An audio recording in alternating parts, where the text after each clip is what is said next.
I will call to order the Finance, Building, and Grounds Committee meeting, which was duly noticed on January 10th, 2025, through postal notification of the press in accordance with Wisconsin Statute 19.84. Any safety shares? We've been good? All right. The one that I had really, and as I think about, we go through a lot of effort of planning. We talk about budget assumptions, we're planning for another year. We do a lot of planning, but do we ever really plan and think about where we're going and what we will be doing? So a little twist on the where are you at and what are you doing, but if we plan, we think about all of the things that happen. And if we just take some time to plan things out, we will inherently be more safer because we're simply thinking about being more safer. So I would encourage everyone to take some time to not just think about where you're at and what are you doing, but ahead of time, think about where you're going, what will you be doing, and how to avoid injuries. Okay, with that, is there a motion to adopt the agenda for today? So moved. I'll second. All right, second to Carl, and I'm in favor, so all in favor minus Commissioner Johnson since she's not here. She will be, I think. Next is presentation of the fiscal 24-25 year-to-date through December financial summaries and consider to move to the full board. Mr. McCray. Thank you, Commissioner Archery. We do not have table microphones simply because of the battery life, so that's why I'm up here at the podium today. You'll have those certainly for this evening's Board of Education meeting. Just a quick highlight on the revenue side. You'll see in Fund 10, we received the dynamic equalization aid payment, right? It's our second of 4 payments, totaling just over $19 million. So that helps us bridge that cash flow issue that we referenced probably in prior meetings. That always hits us in that last part of November, early part of December. Right, so kind of when we think of December, we think that's midway through our fiscal year, and perhaps on the calendar it is, but it is not necessarily midway through our revenue and expenditure time. Right, so if you go to the right-hand side of the 2 printouts you have, and we'll focus, I think, for the most part on Fund 10, you'll see that we are just under, put my readers on, 35% in terms of our expected revenues within Fund 10 for the year. Halfway through the calendar year, but 35% through our revenue year. Right, so that's important as we look to essentially what does the end of the year begin to look like. Right, that's typically something we start to tackle in February and March. Right, so we have a good understanding so the board can make decisions related to our OPEB liability as well as contributions to Fund 46. So just a note there, 6 months, halfway through the calendar year, 35% through the revenue year as it really pertains to Fund 10, our general operating fund.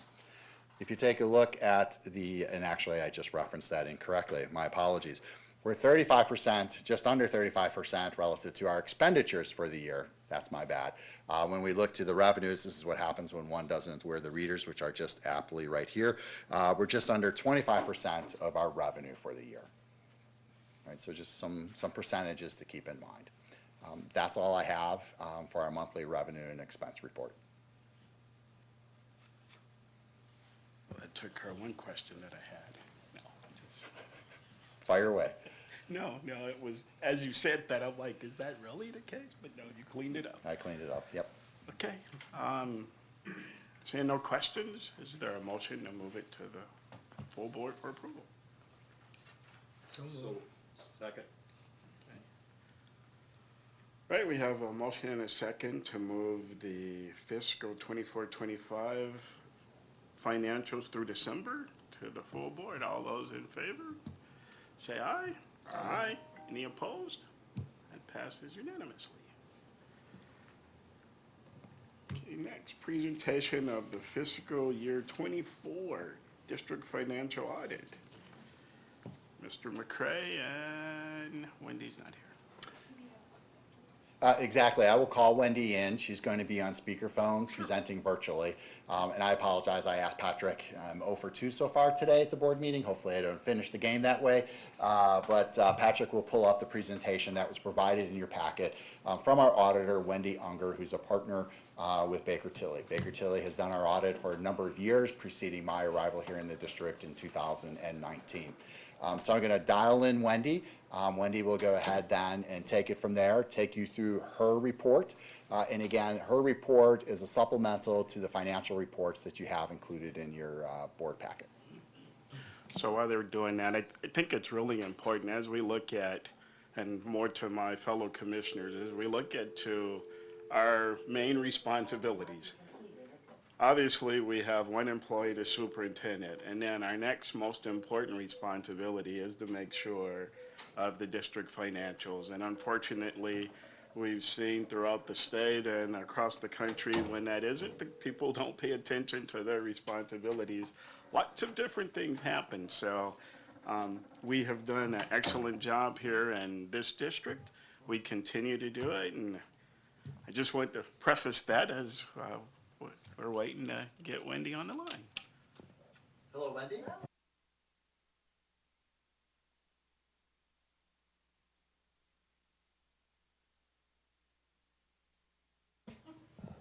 Oh, okay, I was gonna say, can you hear me?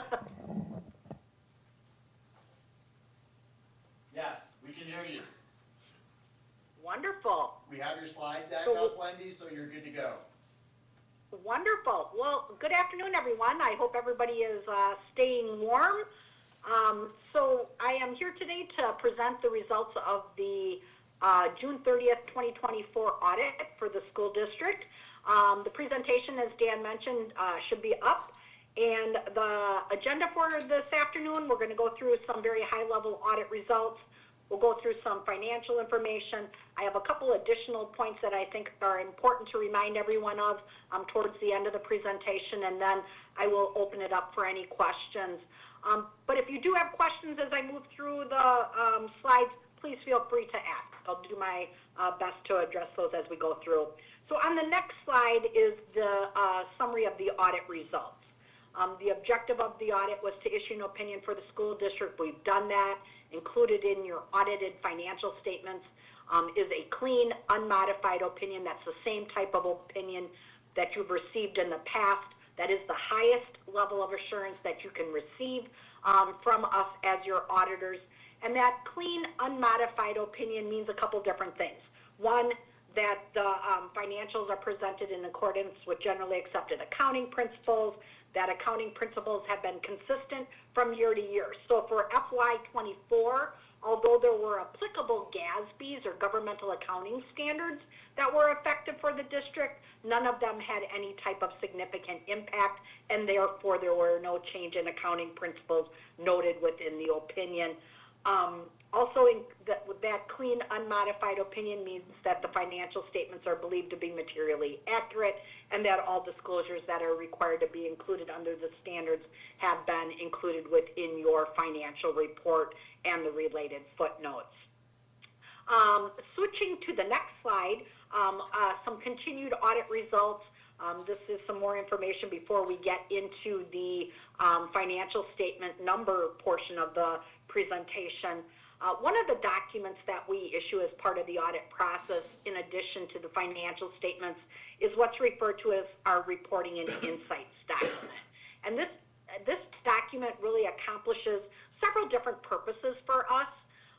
Some of the information contained in that document is things that we need to communicate to those charged with governance. We choose to do so using a written format, so a portion of that report includes that information. We also use this document to communicate any comments or recommendations that may exist or come up as part of the audit process. In looking at that report for FY24, nothing that I really need to draw your attention to, just a couple items I will comment on. That report continues to have no material weaknesses, no significant deficiencies in internal controls within the district, and that's huge. That is not something we see at many of our clients, and that's just really shows the level of individuals that you have within your finance department. Matthew does a great job preparing the financial statements. They're materially accurate. We have no material journal entries as part of the audit process. You have good internal controls over your various transaction cycles. So again, the district should be commended for that. That is not something that we see very often in the governmental segment. Also included in that letter towards the very back is two-way communication. This is really solicitation of your, both the boards, the committees, and management's input for the FY25 audit. I encourage you to take a look at that at your convenience. We do continue to have one comment included in that report, which I know is pretty much, I think, everybody's nemesis, related to the fact that the district currently owns stock, which is not an allowable investment under the state statutes, and I know that the district has worked over the last several years to try to eliminate that, but that still seems to be a work in progress. So I will, towards the end of the presentation, if Dan or Matthew want to share any comments related to that, feel free. But again, it's not a material amount. It's not significant, but again, not an allowable investment. Last item that I would just note within that document, we also highlight any future governmental accounting standards or GASBs that would be effective for your organization in the upcoming years. There is one that will probably need at least some evaluation on Matthew's part, and that's in regards to compensated absences in GASB 101, and we'll definitely work through any questions that the district may have as they look at compliance with that standard in FY25. The remaining portions of that document are very normal, customary, nothing that I need to draw your attention to or is different than what you would expect to see. The last item I will just quickly highlight before I move into the financial data is the federal and state compliance audit. Because the district expends over $750,000 in federal funds, you are required to have a uniform guidance audit. So that is an audit of your federal programs, and because you have a federal program audit, you also are required to have a state program audit. The districts, just to put this into perspective a bit, the district expends roughly $22.6 million in federal funds for FY24 and $87 million of state funds. Included in that federal funding is a good portion of that is ESSER monies that will very quickly be gone. That was approximately $10 million.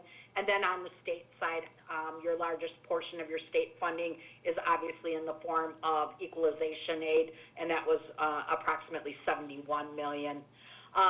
Based on the requirement for the federal uniform guidance audit, we tested both nutrition and Medicaid on the federal side, and tested the general aid and special education aid on the state side, and very happy to say that in our evaluation and compliance testing, we found no compliance issues related to any of those programs. So again, a very favorable result on the federal and state compliance side.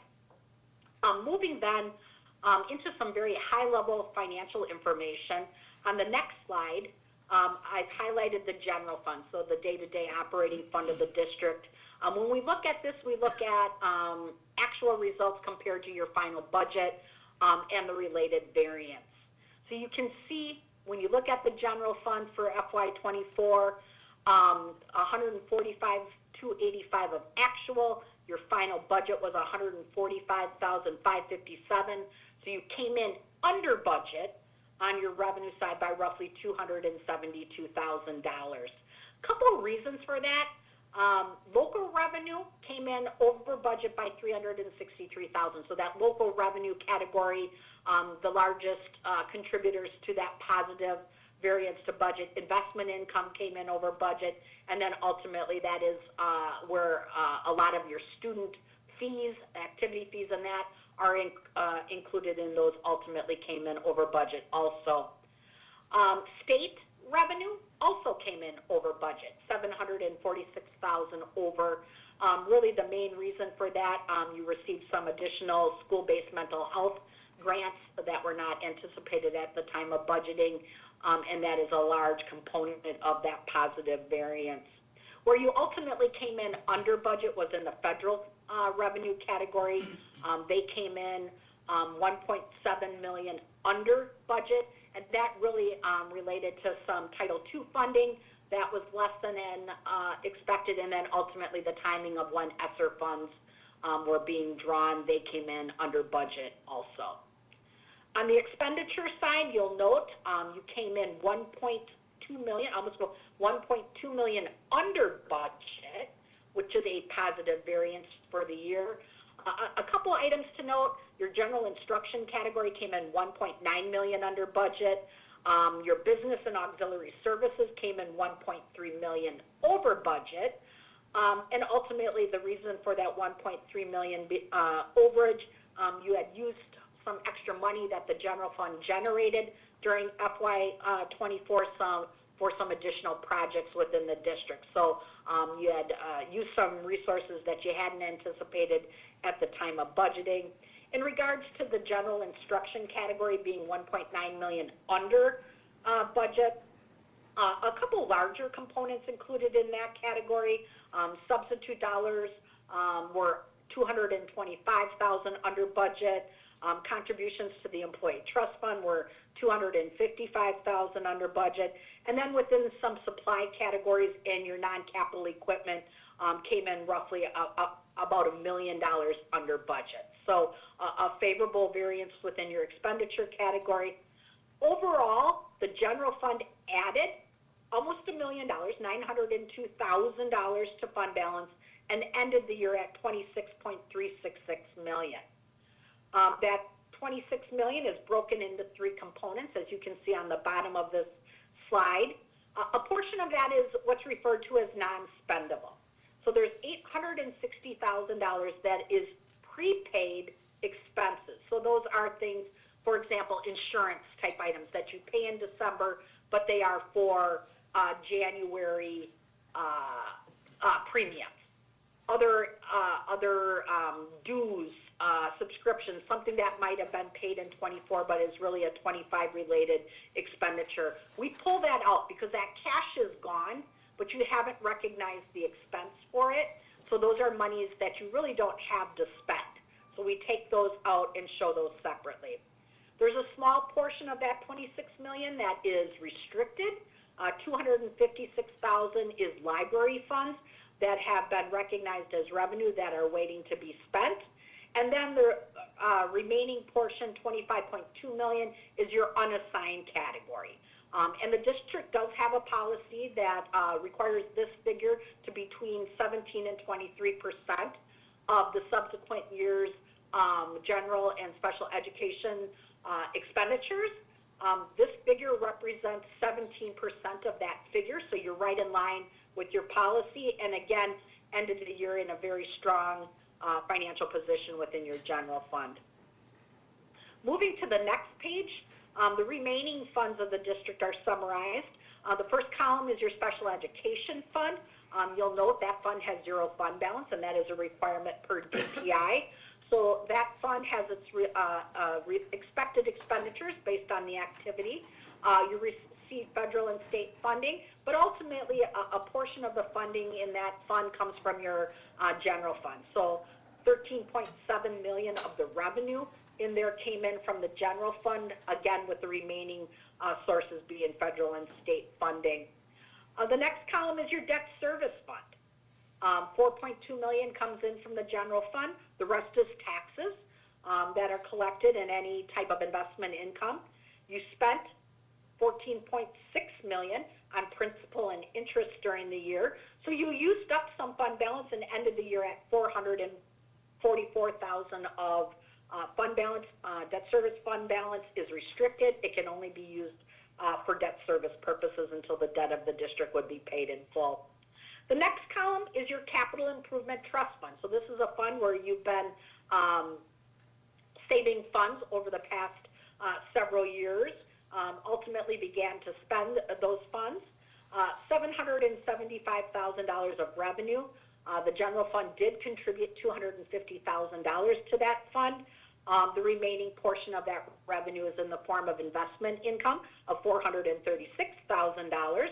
And then $2.7 million was spent on the various construction projects that fund was set up to cover.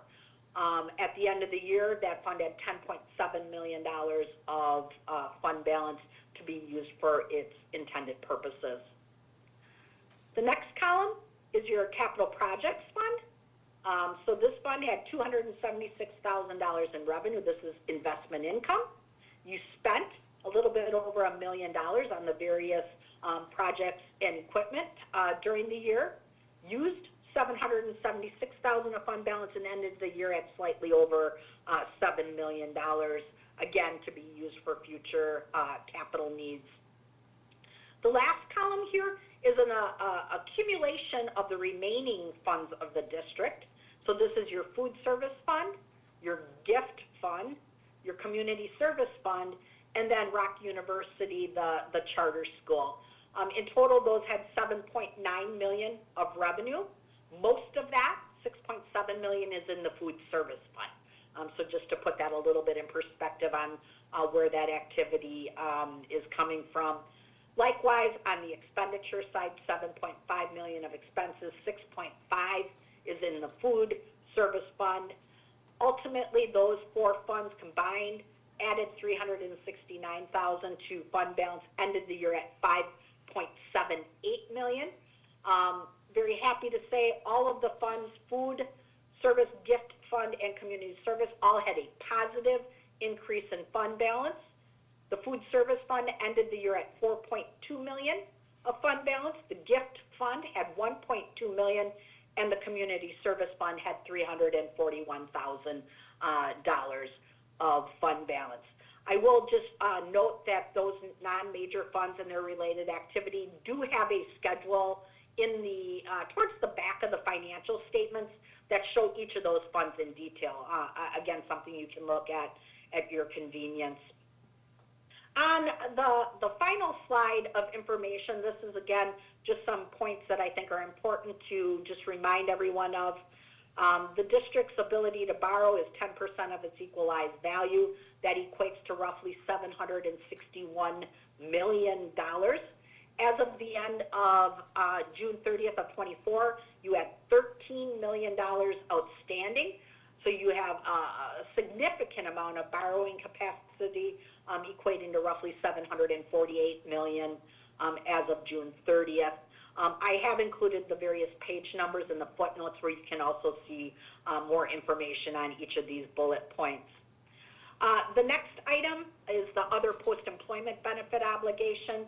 This is your health insurance that you pay out on retirees. This is included on page 40 and in great detail, keeping in mind that this information is based on actuarial data that is provided. The liability that existed for these benefits as of the end of the year was roughly $32 million. You do have $9 million that is set aside in a trust, so the net OPEB liability was $23 million as of the end of the year. And then finally, the employee retirement system. This is the district's participation in WRS. This is found on page 34, and again, this information is data that is provided to us by the system from their actuaries. So again, based on actuarial data. And as of June 30th, 2024, there is a liability that is included in the district's books of roughly $6 million. This is down from the previous year liability of $22 million. So I always like to remind clients that WRS liability is, or asset in some cases, is based on market. So when the market does well, that will swing to an asset. When the market is, essentially breaking even or a little bit,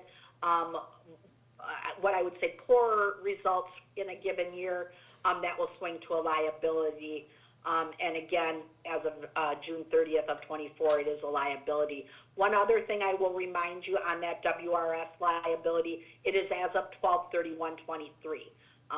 They don't do it on a fiscal year, they do it on a calendar year, so you're always roughly 6 months off on that market activity. So again, as the market will perhaps continue to improve, there may be that opportunity for that to swing back to an asset.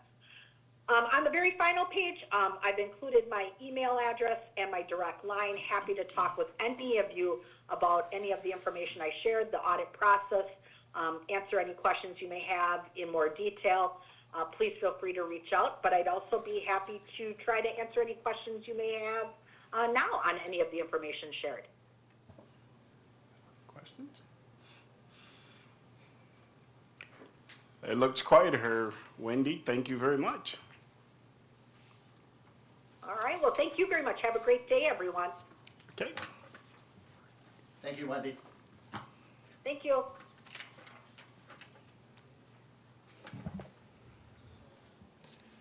Any closing comments from you, Mr. McCray? On that particular? Yeah, no, thank you. Thanks for the clarification as well. Wendy alluded to it, and I probably should have prefaced the presentation. We really have to give a lot of credit to a number of individuals. Matt Sylvester Knudsen, who is the CPA, really affords us the opportunity to prepare financial statements. Business managers across the state, such as myself, that do not have that designation, it would be noted in the audit report. And as I'm sure you've read, that is not noted in the audit report simply because Matt does spend nearly 80 to 120 hours of his time preparing the financial statements to then give to the auditor, who then prepares the financial statements, right? So please keep that in mind.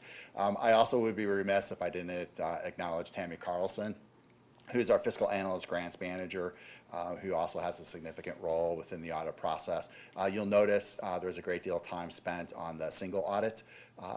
When we look at Medicaid, right, that's again Tammy. When we look at some of our federal funding sources, that too is Tammy. Again, we work collaboratively, but Tammy is on point for those respective projects and initiatives. And there are many others. Our payroll department, certainly our staff and special education, really. So it is somewhat of a group effort. Our office takes lead, but it is not our office alone.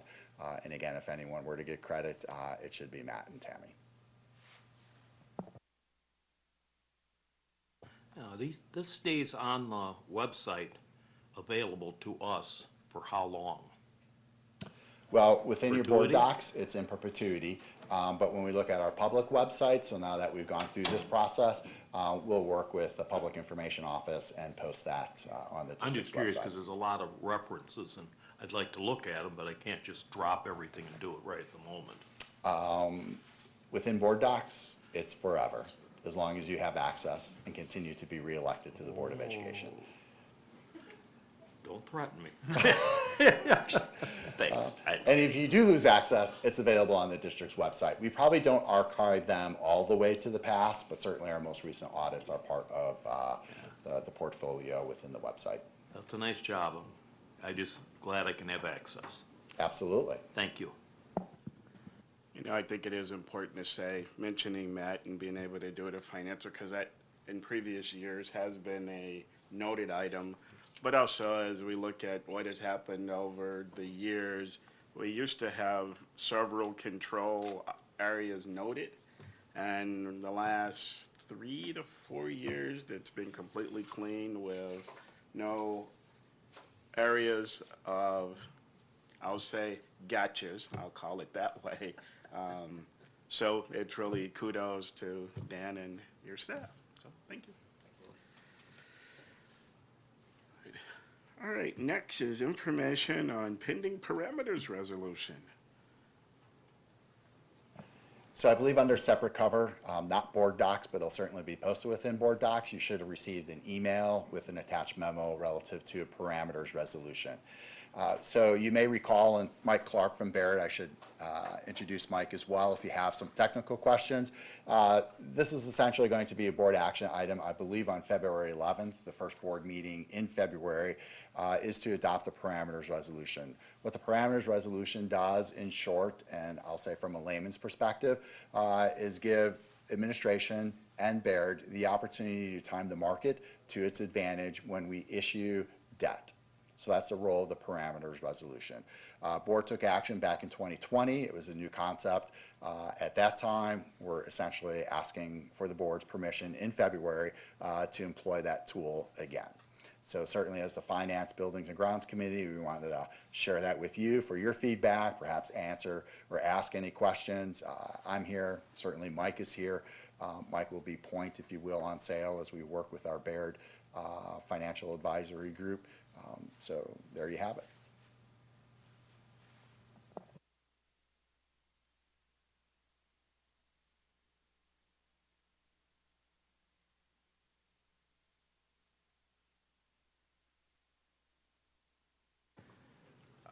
Okay. If I may, right, and maybe I'll ask Mike to come up. You may be curious just in terms of general market conditions, for the potential sale of $151.8 million in bonds. So I'll just turn it over to Mike if you're agreeable to that, Commissioner Ardrey. And again, just kind of talk about interest rates, and where we are with that. Good afternoon.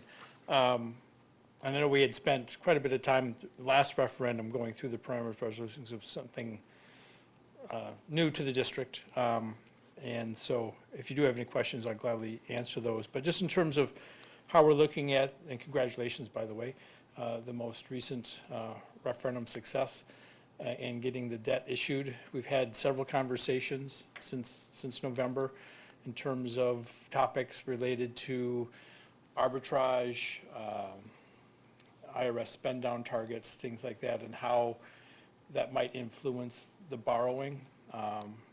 We are looking at this point, based on conversations and goals in talking with the district, is issuing the balance. Again, remember, we did a $12.5 million NAN in December.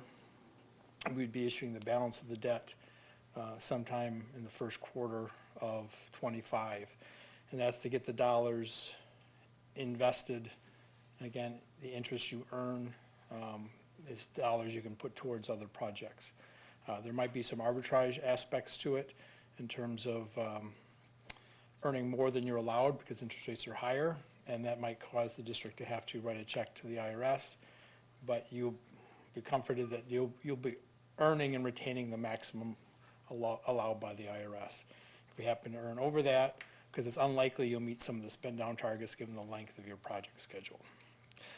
In terms of the market in general, obviously the tone of the interest rate market did sour a little bit in December, with the Fed indicating they didn't anticipate as many cuts in 2025. That can change. So we did see rates pop up a little bit, but we are very confident that we're going to come in well below what was projected at the time of the referendum. The financing plan we used during the referendum had a 21-year payback, doing in two phases. We're looking at doing one long-term, so the $12.5 million NAN can be combined with the remaining balance and issued as one issue, a refunding portion and then a new money portion. We'll be able to do that in 20 years and still come in well below the target. There's a possibility of 19 years payback on this, but one thing we want to keep in mind, and it's later be discussed a little later on the agenda, is what future plans are for whether it be operational or future facilities questions, and how we may want to structure things to best accommodate those efforts, the best we can based on what we know today. So we're kind of leaning towards staying at the 20 years to create more space in the next 4 to 6 to 8 years to allow some of those efforts to be put in place if that's the direction the district chooses to go. So we haven't finalized the structure, but those are some general things based on conversations with the district to this point that we're factoring in. But again, from a rate standpoint, and to the impact to the taxpayer, it's definitely going to come in less than what was communicated during the referendum process.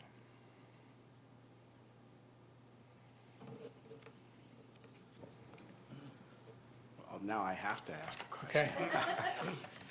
So, based on where the interest rates now, it makes sense to have one long as opposed to, I mean, what we talked about is segmenting it out, but, Right, there's two sides to the interest rate discussion.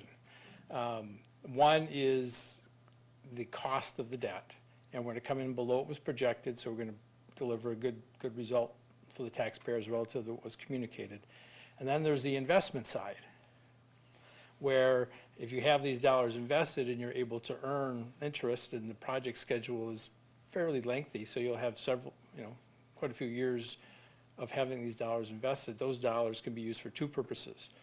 One, for additional projects, and, or the other would be to pay debt. Most districts use them for additional projects. So that's the plus and minus of the interest rate environment. It's a little bit higher than maybe we hoped right at the time of the referendum back in November, given the tone of the Fed and additional cuts coming in '25. That's been pulled back a little bit. Rates have popped up. And I'm talking, 15, 20 basis points. I'm not talking a percent or anything like that. So from the investment side, the district will definitely be generating a meaningful amount of interest dollars. And would we like to see rates lower on the tax? They may drop a bit. The market's just getting kind of ramped up after the holidays. But we're still going to be able to deliver good news. So, and from a historical perspective, when you're borrowing in the low fours, that's still a very good rate. Way back when I worked for the Appleton School District, when we were borrowing for North High School, we were very happy to break 7%. So just kind of keep that in perspective a bit, that rates are still below average. They're just not what we saw maybe 3 years ago. No. So, any other questions? thank you very much, Mike. Oh, next, long-range fiscal and facilities planning. Mr. McCray. Absolutely. And I know Patrick's going to bring up the presentation. I believe I mailed this out to you last night as well. We're going to go through this quickly. This is just really something to begin to share some planning. So Superintendent Holtzman and I have had an opportunity to kind of, again, conceptually plan. We're certainly not committing, we're not obligating, right? Our responsibilities as administrators is to give you information to process.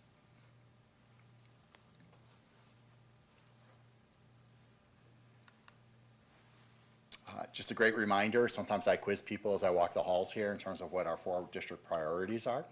Student excellence, staff excellence, operational excellence, and we certainly value the community partnerships. This is our future. I believe you've seen this during the referendum presentations. It's a great slide. There's more to that slide than just a picture of children, right? It's indicative of tomorrow's workforce, tomorrow's students, tomorrow's citizens, and certainly you can see that they're very well engaged and hopefully learning a great deal on the day that this photo was taken. So when we talk today, we're really talking about that group of students and their future. Exactly. Way back, I should say, in February 2020, the board had a workshop, and I think everyone here in attendance, except of course Commissioner Johnson, who was not on the board at that time, but really kind of focusing, and this is perhaps something we should revisit in the future, but what will our district facilities be? Safe, accessible, cost-effective, sustainable, adaptable, equitable, engaging, have a point of community pride, if you will, and certainly code compliant. You've seen this slide before, and just to take you through it, I'll really get to the end though, is thank you to the community for supporting both an operational as well as a facilities question in November of 2024. But I really just want to point out is, as a district, we were very thoughtful. We were very intentful, and that again, I think echoes hopefully into the future in terms of how we approach the next question, whenever that may be. Keep in mind, when we went through our facilities assessment, both on the high maintenance as well as the educational adequacy or our learning spaces, is we identified $934 million worth of potential work. This is not necessarily improvement on the identified maintenance side, could be improvement when we look at our learning spaces. $934 million. The voters approved 151.8, which is a significant investment, but it is really only addressing 16.3% of the overall need that was identified. And again, breaking out the 151.8 million, 124.5 to address critical building conditions, 11.1 million to improve our safety and security throughout the district, and 16.25 million to improve special education learning spaces. That work from a design standpoint, planning is going on. It actually began as far back as, I should say, as far back in December, which seems like an eternity ago. I think we're going to skip the video, but it's a video worth noting. And essentially, it's Simon Sinek, who you see there on screen. He's not scared. He talks with his hands as well. I have to put one in the pocket and hold the clicker at the other. And I believe this was even referenced earlier by Commissioner Ardrey. Plans are useless, but planning is indispensable. Right? A quote by Dwight Eisenhower. So we should always be in an act of planning. Notice it's not necessarily an act of commitment. It's an act of planning. So I'm going to take you through, and if you look at the blue here, we were fortunate on the operational side in the fall of 2024, you'll see the blue square there, right, to pass a $14.5 million operating referendum on a non-recurring basis for a 2-year period of time. In part because we're curious as to what the state will provide school districts.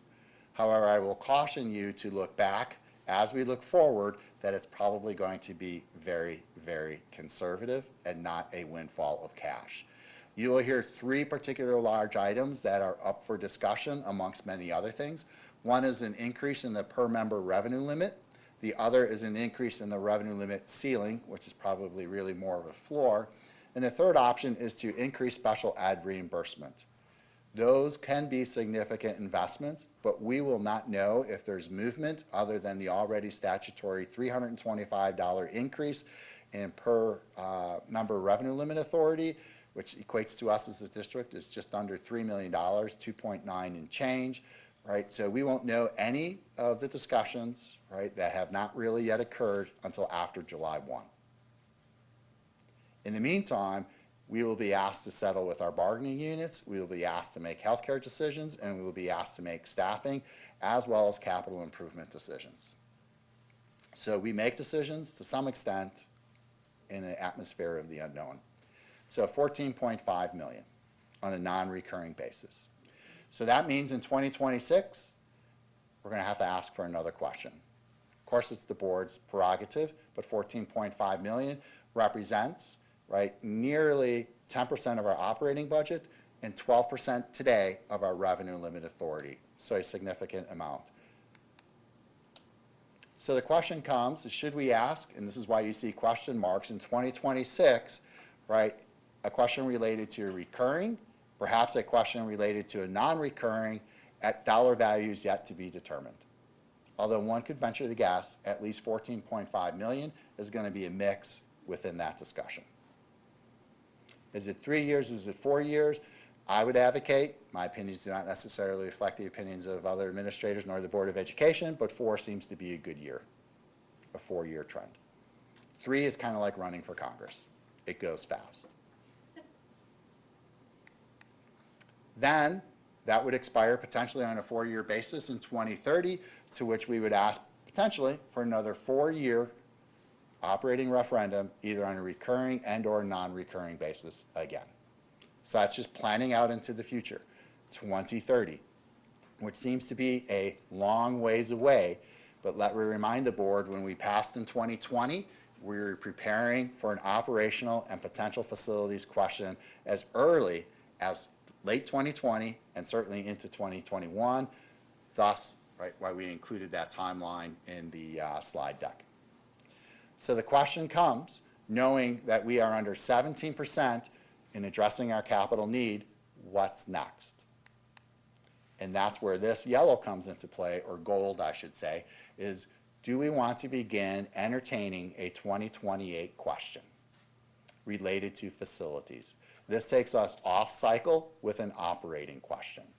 So is that a 2024 question you're asking, a potential 2026 question you're asking, a potential 2028 question you're asking? And the answer is yes, simply because we have a significant capital backlog in this district. If we didn't go in 2028, right now again, future boards, Commissioner Millard, as I look at you, right, future boards can say, well, we're going to go in the spring of this year, we're going to go in the fall of this year. Certainly we hope you'll engage administration in that discussion in terms of mapping that out. What does that look like? Similar to what we've done in the past. But otherwise we're looking to 2030. And if you say, well, if we go in the fall of 2030, when does work begin? Probably 2031, with potential completion in 2032 to 2033, depending upon the scope.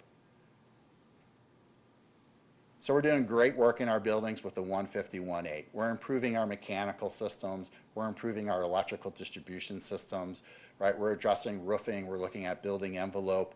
But again, it's only a portion of the identified work that our buildings require. Keep in mind, we've reduced athletic commitments.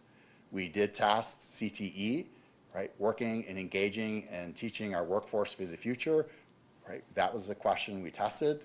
We did not ask for money related to that, nor improving our elementary learning spaces. 3 components of the survey that we asked, right, that we didn't receive perhaps the most positive feedback on, in part because we had an ask that we needed to address. Those do not go away in terms of those needs. And waiting 8 to 10 years is a long time.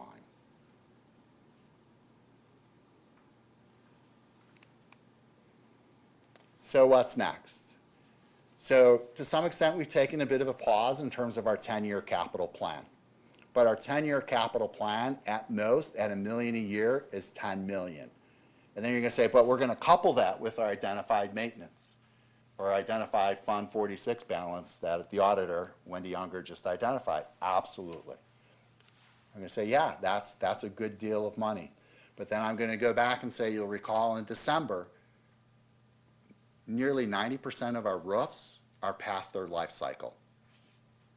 And when you have 2 million square feet of roofing at even $10, which is inexpensive per square foot, you have a $20 to $30 million asset that we need to address, not in 10 years, but we need to begin to chip away at that over time. So you recall also in December, we shared with you we needed to do a Parker main gymnasium roof replacement. That was approximately $460,000. And so Mr. Leader referenced what is under that is a very expensive maple floor. So what is under the roof of a classroom at Monroe Elementary? Students. Right, so how do we begin to chip away at this asset in addition to all the other requirements that we have? Right, we could spend all of our money, right, annually, nearly $1 million, plus in Fund 46, and do nothing but roofs. But roofs is not the only physical asset that we are charged to maintain. So therefore, going back to when do we ask phase 2?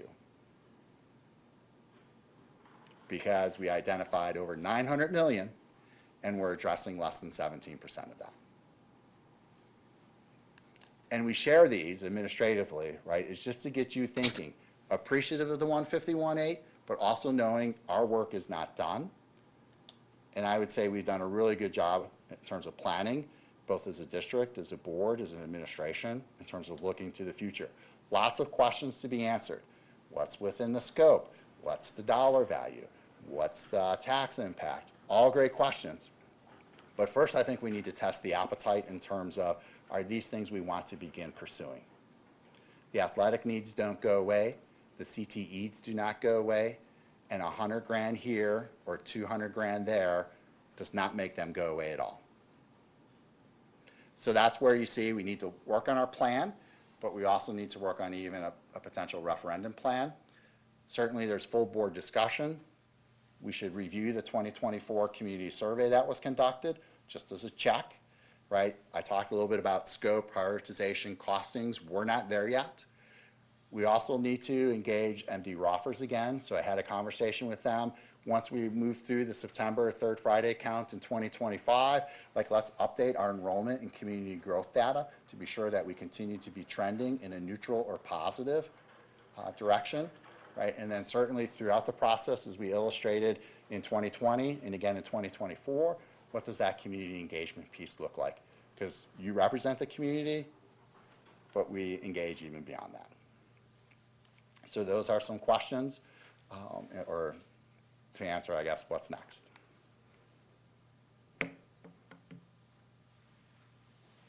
Questions, anyone? Yeah, when you get out in years, it's hard for us to think. All the more reason for you to stick around. Yeah, well, fortunately, I'm working on fortunately, we're planning and thinking out there, so it does make sense. So, no questions. One of our favorite times, tax bill review.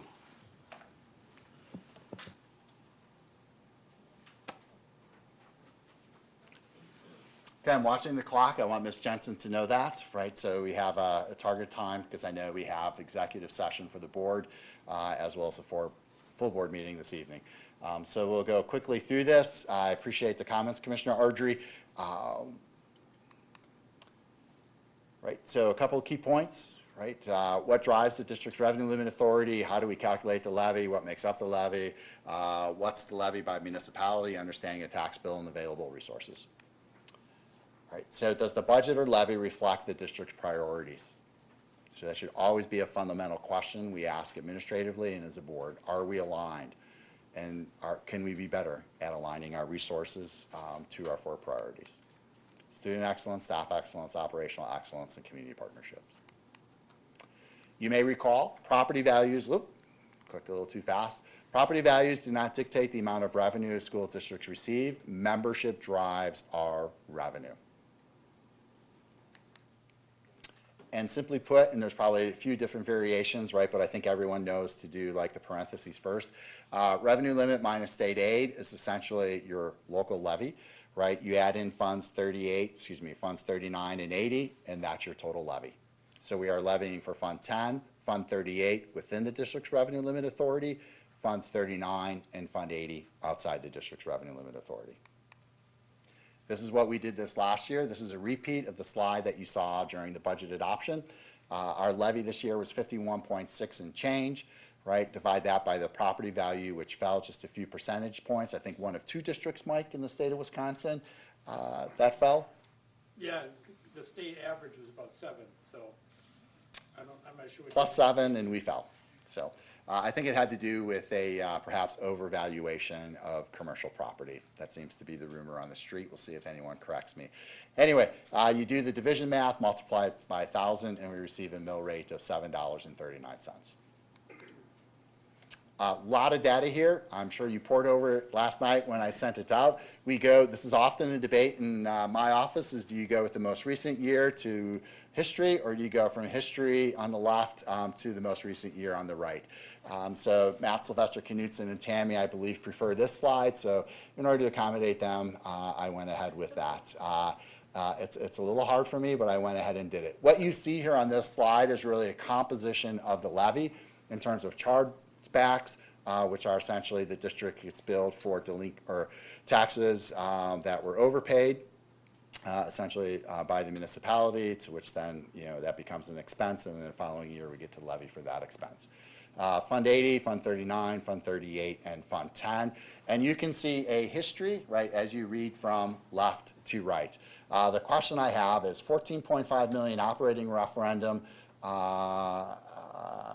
It should be in 2020, not 2024.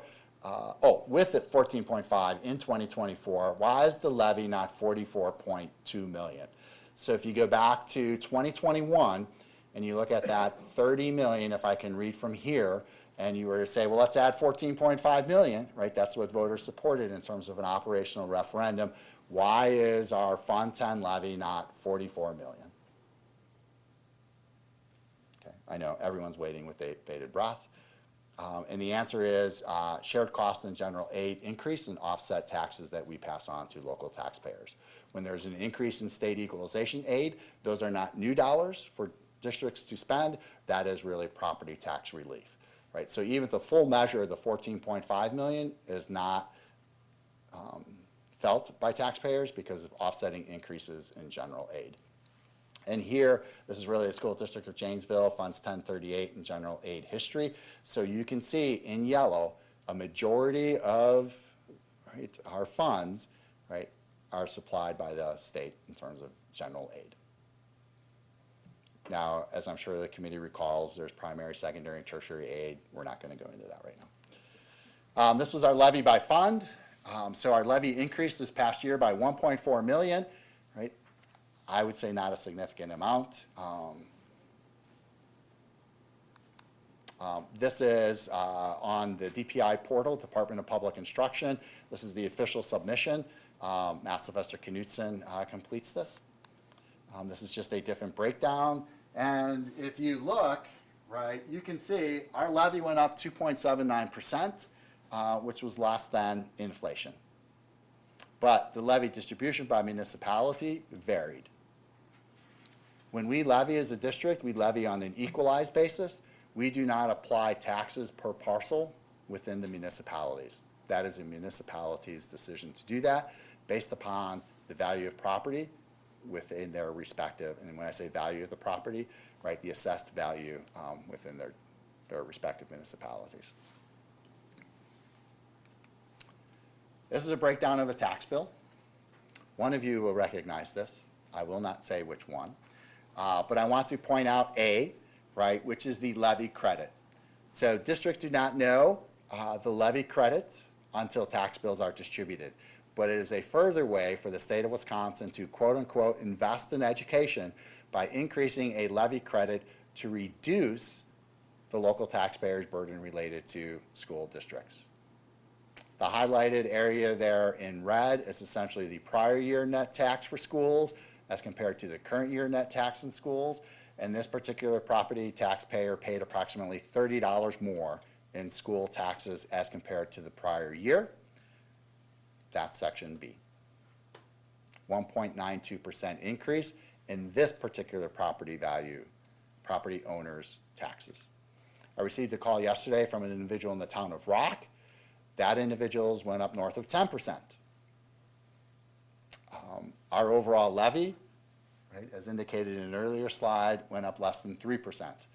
It's a distribution question within that municipality.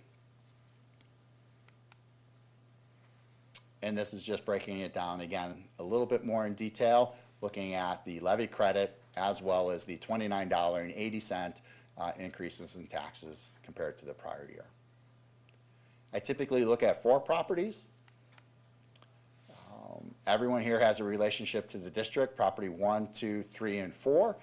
You'll see a bit of a variation in terms of assessed value, 252,000, 327,000, 258,000, and 512,000. Again, taxes are applied on an assessed value, not the fair market value. Districts levy in terms of an equalized value, not an assessed value. So you'll see each of these properties is actually in the city of Janesville. Last year I did use a Town of Rock property. This year I didn't, probably should have. But you'll see 1.92%, 1.92%, 1.92%, and 1.92% in terms of the levy increase. $29, $38, $31, and $61 is what school property taxes went up.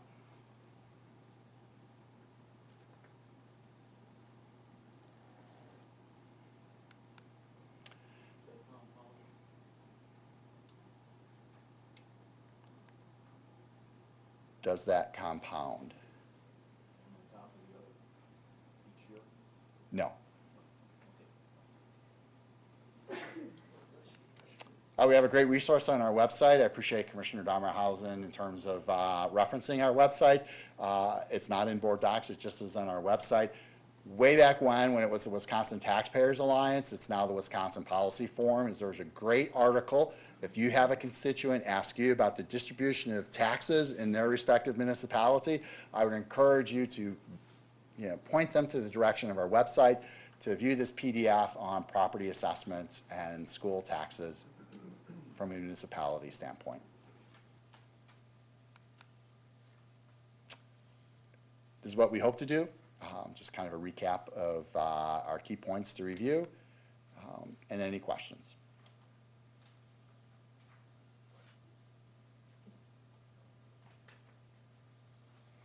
I do want to, I'm sorry, go back. The Town of Rock individual who I spoke with, their taxes went up, and I'm probably close within $30, between $250 and $280. So he was wondering why his taxes went up more so than those who reside in the city of Janesville. Depends upon the property value and the mix thereof within your respective municipality. That's essentially all that I can say. That's a question, Dan. Yes, sir. First dollar credit and lottery credit are the same for every homeowner? Yep. And it has nothing to do with school finance, but it is on the tax bill, to your point. At least within, so keep in mind, right, and maybe Mike knows this too, is I can't say that's a statewide dollar value. Like, I was only interested in obviously tax bills related to the School District of Janesville. It is not the same for every district. It depends on the levy effort of a particular district. So if you have a lower levying, like your neighbor to the south, where their district levy is much smaller, the levy credit will be smaller. So it's a relationship. So a higher levying district will receive a larger levy credit. So what you were asking about the lottery credit? Right, so Mark was asking about the lottery credit. Oh, I'm Yes. sorry, yeah. It's okay. Yeah, that I'm not 100% sure on. Okay. So to Mike's point, right, depending upon the value of your home and the levy of the district, right? So if the levy goes up, your property value goes up, essentially richer you are in terms of property value, the higher your levy credit. But the lottery credit and the gaming credit, I'm not sure how that's applied. It has really no bearing on school finance. But it does to you as a taxpayer. Any other questions? All right, next item, 24-25 federal grant review. Ms. Carlson.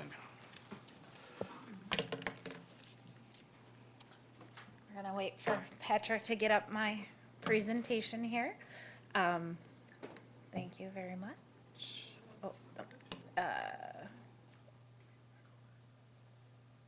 there you go. Okay. So thank you very much. My name is Tammy Carlson. I'm the Financial Analyst Grants Manager for the School District of Janesville, and I'm very happy to be here this evening to share with you just a brief overview of the 24-25 federal grant for the School District of Janesville. Dan told me I had to keep it to 3 slides. I could go on and on about the wonderful things that our school district does with the federal grant funding that we are provided and the amazing people who work with the programs. But we're going to do a very, very broad, very quick overview because of our time frame here. Just know that there are many, many people behind these numbers that impact students at the very most important level, and that's why we get these funds.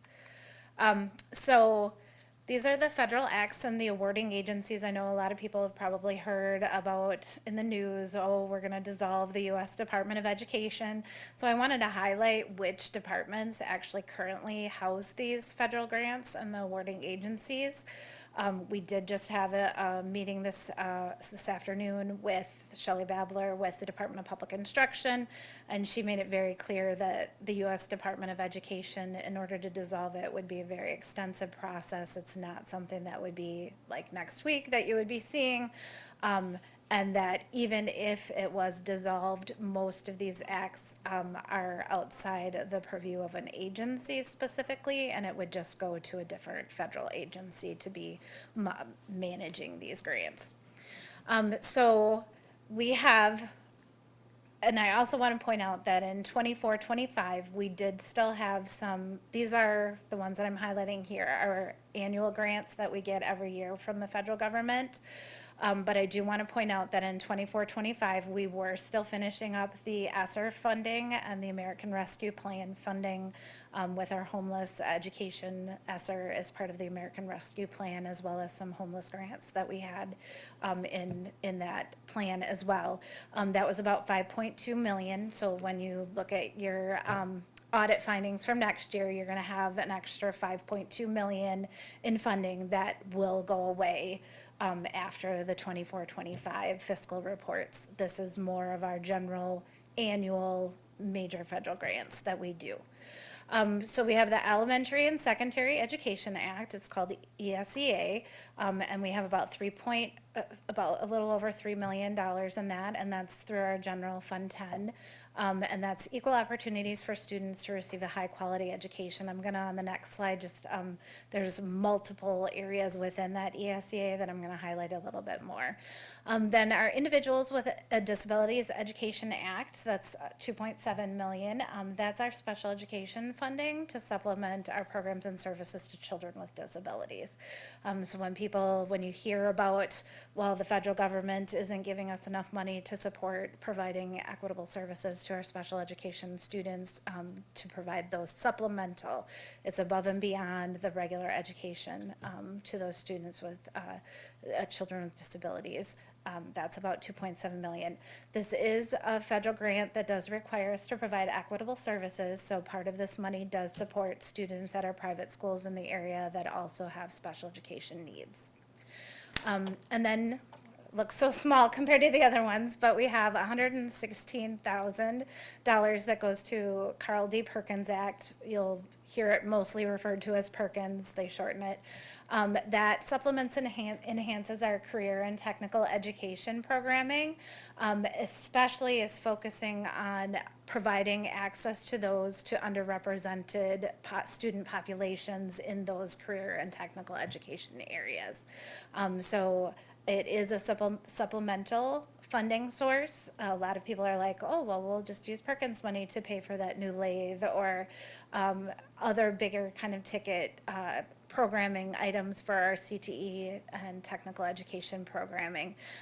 It is intended to build up our programs, but please note that it is not intended to run the programs on a consistent basis. It is intended to build our programs. And then I did want to also point out that we do have a federal grant through the U.S. Department of Agriculture. We do get funding for our regular school lunch program, but we do actually have a fresh fruits and vegetables program grant that runs through our food service, Fund 50, for $171,000, and that's to provide all the students at that building with access to fresh fruit and vegetables that they wouldn't normally have access to. It's more of our underrepresented, our low-income schools, high percentage of poverty, that those students wouldn't normally have access to that kind of food, fresh fruit and vegetables. It also teaches them information. The program isn't just about giving them the food, it also teaches them about those fruits and vegetables and how to use them and where they came from. And a lot of times we try to source locally as much as possible with that grant program. So I said that I was going to talk a little bit more about the ESEA because there are multiple categories within this funding source. You may also hear it as ESSA, Every Student Succeeds Act. That was a reauthorization in 2015. ESEA is kind of the umbrella term, but it gets reauthorized every once in a while. You may have heard NCLB, No Child Left Behind. That was the prior reiteration of this, and it's now Every Student Succeeds Act. And you'll see from the slides there that there are multiple 6 categories that we get funding sources for. The highest funded one is our Title 1A with 2.4 million, and that's supplemental funding to close our achievement gaps at some of our highest needs buildings in the district. It is an entitlement grant. It's based on low-income data, and it is required to provide equitable services to our private schools in the school district if they wish to participate. And we do have 5 of our private schools that do participate in Title I funding. The Title I-D delinquent is only about $40,000. That's to support our students at the Rock County Youth Detention Center and Rock County Jail. And that is in addition to the required programming that we're already required to provide those students. We are required to provide schooling to students in the Rock County Jail and Youth Detention Center. And that's regardless of if they reside in our school district or not. When they're at the jail and the detention center, they're considered residing in our district, so we're required to support them. If their home district is elsewhere in Rock County, we work very closely with those other school districts to make sure that they have a continuum of services for those students at the jail and the youth detention center. This Title I funding is used to provide a transition coordinator who helps those students transition back into their educational settings and make sure that they are on target to graduate from high school.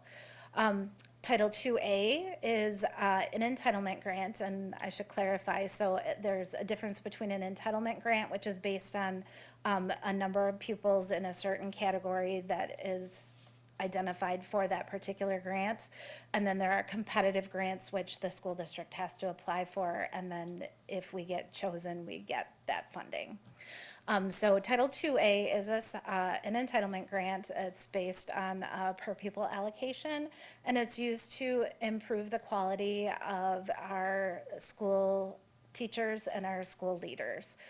So professional development activities, continuing education for those staff members are some of the key components of that.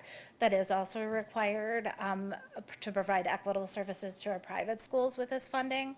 And so we work very closely with our private school partners to make sure that they have access to these additional learning opportunities for their teachers and school leaders so that they can teach for the future. And then our Title III-A is $78,000.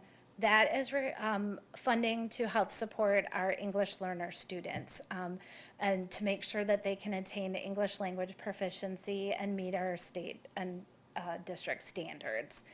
This also has a required private school equitable services, and it's based, this funding is based on the number of students who take what's called the access test from the prior school year. So you could have kids who came into your district after the access testing that you're not getting funding for until the next year.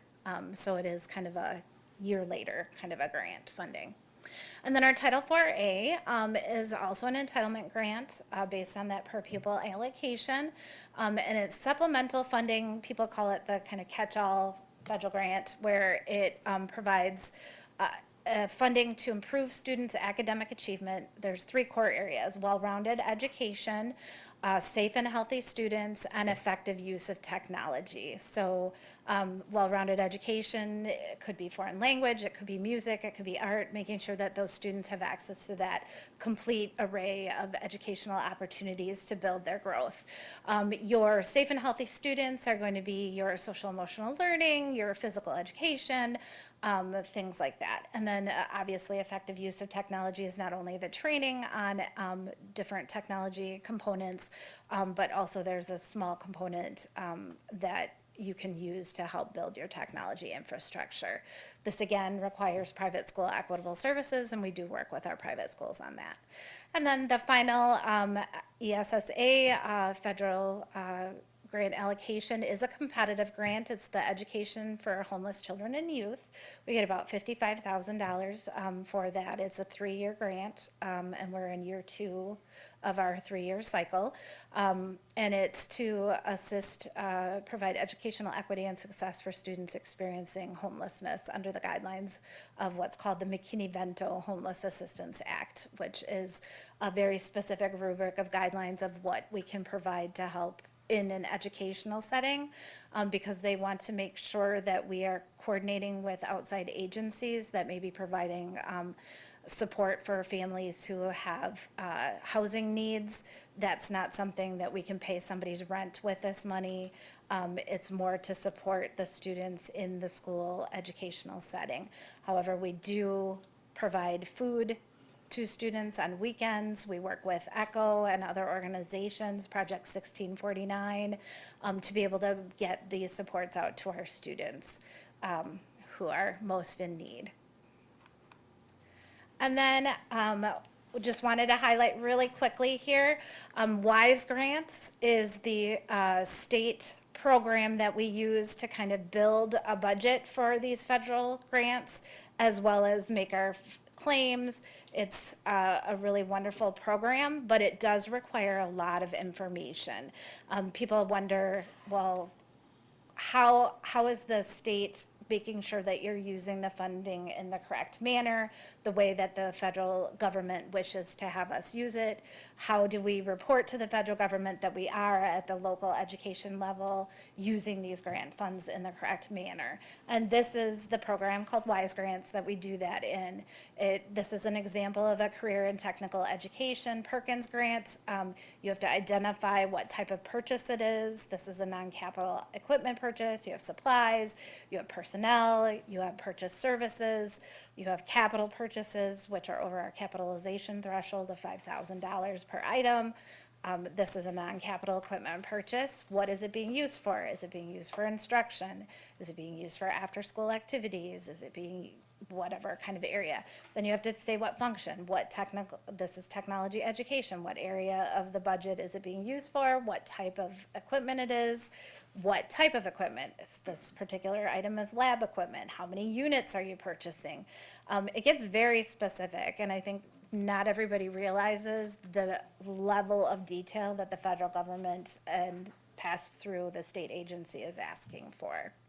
And we have to identify the objectives because we want to make sure, and the CLNA focus area and pathway that they're referencing, each of the grants have different requirements, application requirements and guidelines. And so these are referencing the area of that application that this particular budget item aligns with. So it's very important that we make sure that we align our funding with what we say we're going to be doing. So any questions? Great. Oh, Greg has questions. Go ahead, Greg. He I can't. have to ask. Yeah. Well, first, my comment is thank you.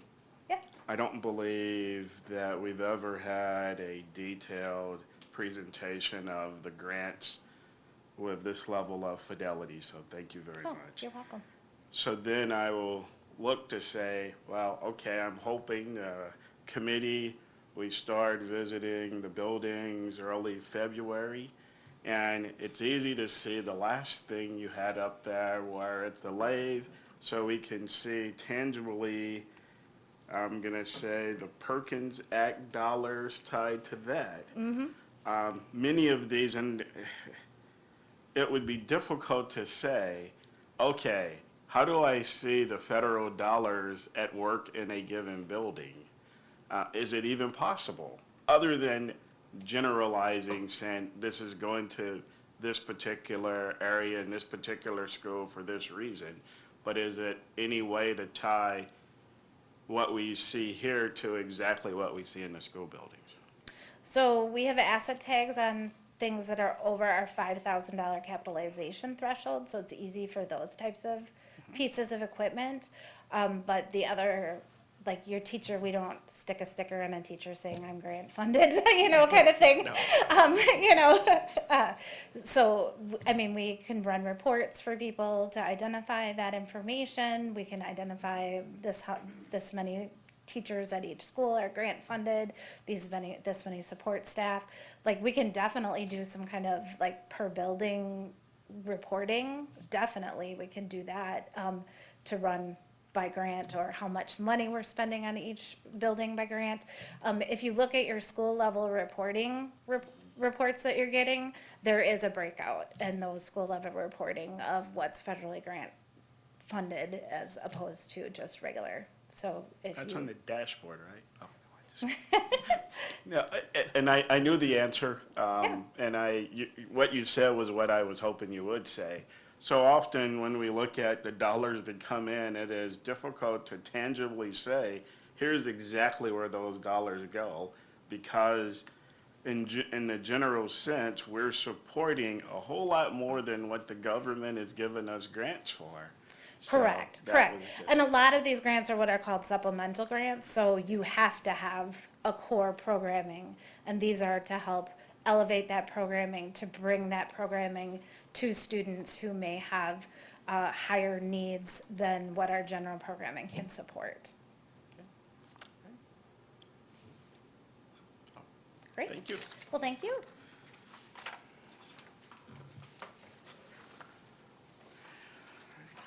Oh.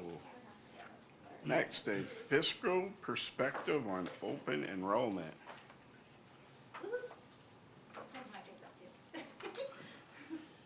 Does this include special ed or just in general open enrollment or? All of the above, sir. All of the above. So I'm slightly intimidated because this was a role that Tammy has experience in here in the School District of Janesville. Her role has certainly changed, and she is no longer directly responsible for this aspect of the district's operations. Tammy also took a one-year sabbatical and worked for the Department of Public Instruction relative to open enrollment. So sometimes she is a go-to person here in the district if Dean Hartley, who is our very capable open enrollment coordinator, is not available. So this is very high level. I'm prefacing not necessarily my comments for you, but really directed at Tammy Carlson, right? So this is very high level. And I have just a few minutes, being mindful of our time together. Again, our four priorities as a school district: student excellence, staff excellence, operational excellence, and community partnerships. Hopefully at the end of the presentation, you'll walk away, I should say, with an introduction to open enrollment, a high-level understanding of open enrollment, high-level Tammy, and identify the need for probably some further review. As Tammy is winding down her responsibilities relative to ESSER, right? So it's not as though Tammy's going to have a bazillion hours available, but there is a fiscal analyst component to her role that has been somewhat put on hold as we've been navigating ESSER and Tammy's responsibilities associated with that over $20 million in grant funding that she has helped facilitate throughout the district. A shout out, if you will, to Dean Hartley, right? She is in the enrollment office. She facilitates the open enrollment.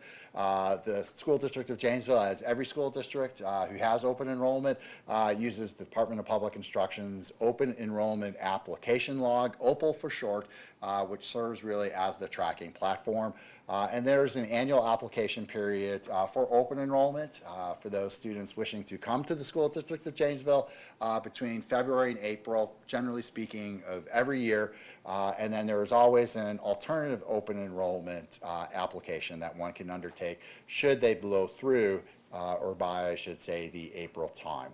And sometimes, and I'll refer back to a comment in my prior district to, well, it's alternative enrollment, and they just put on, it's in the best interest of the child, to which that would certainly be an acceptable reason. Who are we as public institutions, right, to somewhat perhaps debate what is in the best interest of the child when it comes to open enrollment.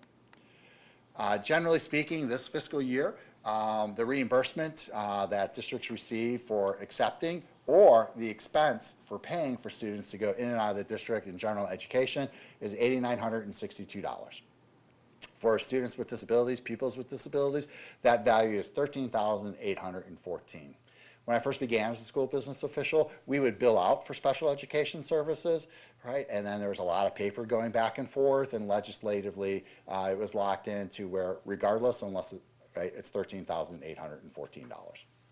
So, per student on special education services.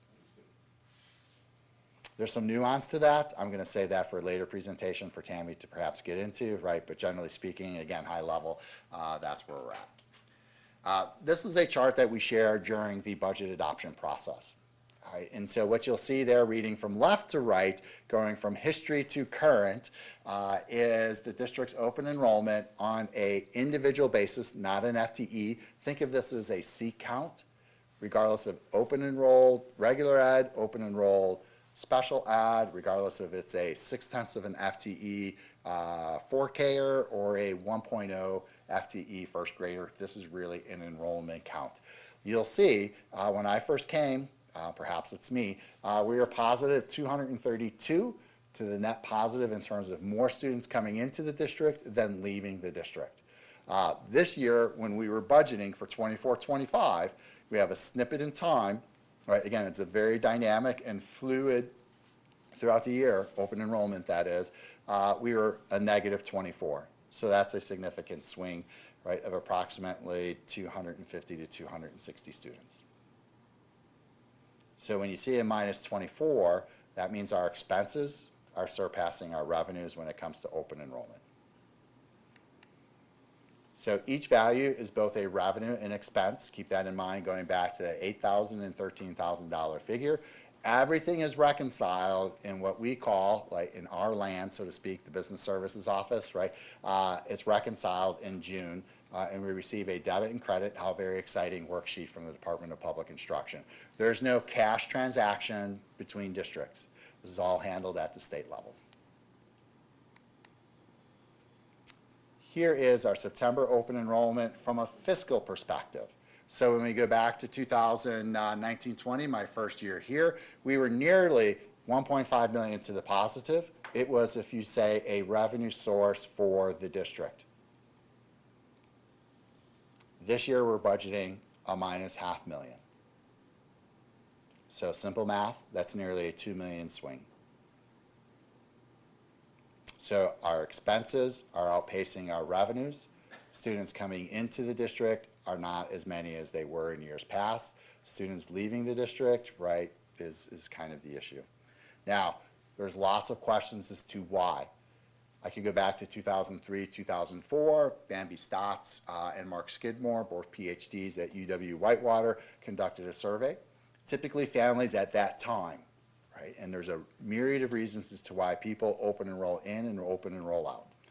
If I'm a teacher here in Janesville and I teach in Milton, I'm probably taking my teacher to, or my student to Milton with me because that's where I work, right? So do not think of it as a dissatisfaction. Sometimes, particularly on our borders, it has to do with where you built your house. You were never in the School District of Janesville, but you're now in town of Rock, right? So you're going to Turner, or maybe you're going, like you're moving. You were never here, but yet we have to capture that in terms of from an assignability standpoint within the open enrollment process. So please do not take this as a dissatisfaction. However, right, those words come with caution in terms of, and I look at facilities, right, when you see people on the peripheral begin to improve their facilities, right, and they are perhaps from a facility standpoint outpacing us, right, that's perhaps a cause for concern. Going back to Skidmore and stats, 2 reasons. Higher spending districts attract open enrollment because it's perceived additional programming. And then secondly, it becomes really a demographic issue. 2 primary reasons. Work is an issue, childcare is an issue, right, a lot of issues. Dissatisfaction is perhaps an issue as well, right, but it's not the leading issue in terms of why students are coming or going to particular districts. Right, so we have to look into this a little bit more. Right, that is not a trend we really want to continue to experience. Right, it has to do with everything from a virtual school and the high standards we have within Arise Virtual Academy, as perhaps another virtual school who does not have the highest of standards. So that's perceived to be easier. Yours is too hard. To which then we would challenge ourselves to, are we not about rigor? And I'd say we're probably more about rigor, even though we may lose some who go to a virtual school who's not as challenging as ours. Right, so it's a very complex issue. Right, it's not just a principal issue, it's not just a learning and innovation issue, it's not just a fiscal issue, right? So collaboratively, hopefully, as we migrate out of ESSER, right, can we use Tammy's talents, right, to, okay, let's dig a little bit deeper. What's happening here? You may recall we used school perceptions relative to our community engagement survey. They have done some work, right, relative to open enrollment in terms of surveying. But a written survey they discovered is not the best tool. And sometimes it comes back to, okay, someone calls. right? And so they gave an example of, we had an individual who worked for us part-time, right, who could sell snow, right, to an Alaskan. They had this great motherly voice, right, because who wants to talk to a telemarketer, right, which is what the perception is when someone calls to conduct a phone survey.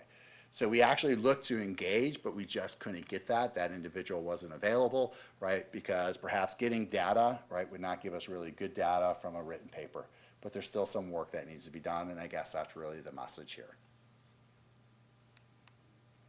So where are people going and where are they coming from? And again, I have to give a shout out to Kim Perenboom and her staff, right? Rachel Monson, Dean Hartley, right? They're the ones who are tabulating this data. In the business office, we're not too upset about that. We're actually really grateful because in smaller districts, it would be us. We receive a lot of students coming in from Milton, Beloit, Parkview, Turner, and Evansville. Those are the top 5. Right? Who are we losing students to? Milton, Edgerton, McFarland, Beloit, and Parkview. Someone's going to say McFarland? Someone driving here?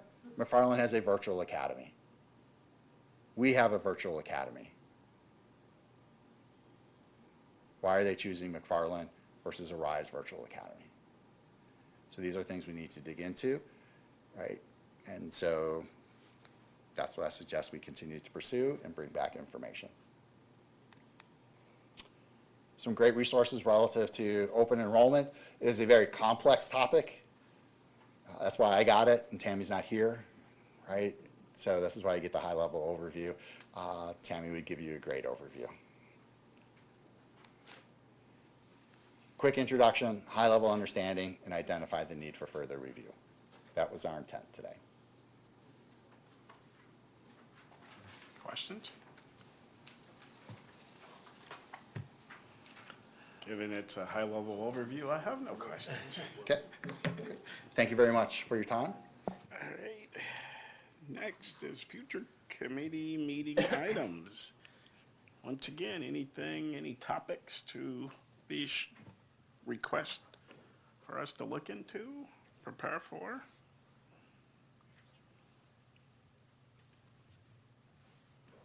Okay. Well, I would like to request, as I mentioned earlier, starting school tours. So February 4th, 5th, if either of those days work, or if both days work, that's even better.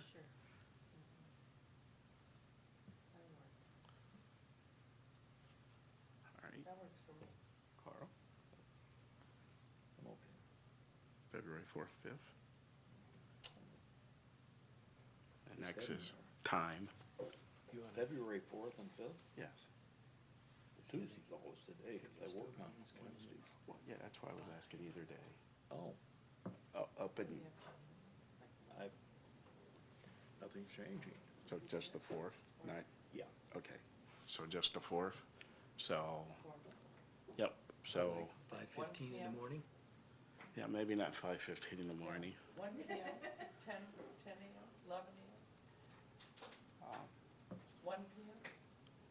How about we do a 10, and then maybe we do lunch together and then do more in the afternoon? That would be excellent. Okay, I'll put together a schedule and send it out for us to talk. Thank you, Greg. Okay, and then I'll share it with, so buildings aren't surprised that we're showing up. That would probably be a little bit better, so, okay. Buying lunch? No, I don't think that's what he said. It's cafeteria. You're all That's invited. exactly, that's we'll hit a school and have lunch there, right, absolutely. Chicken nuggets or hot dog. Yeah, Okay, sounds great. then otherwise, our next committee meeting, which would be February 18th. Okay, That's what I got down. 3 Yep, there PM, it is.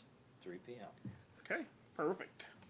Lisa's already got it done. All righty, well, thank you very much. We have reached the end of our agenda. We are adjourned. Wow, How look could at we that. run out of Yeah,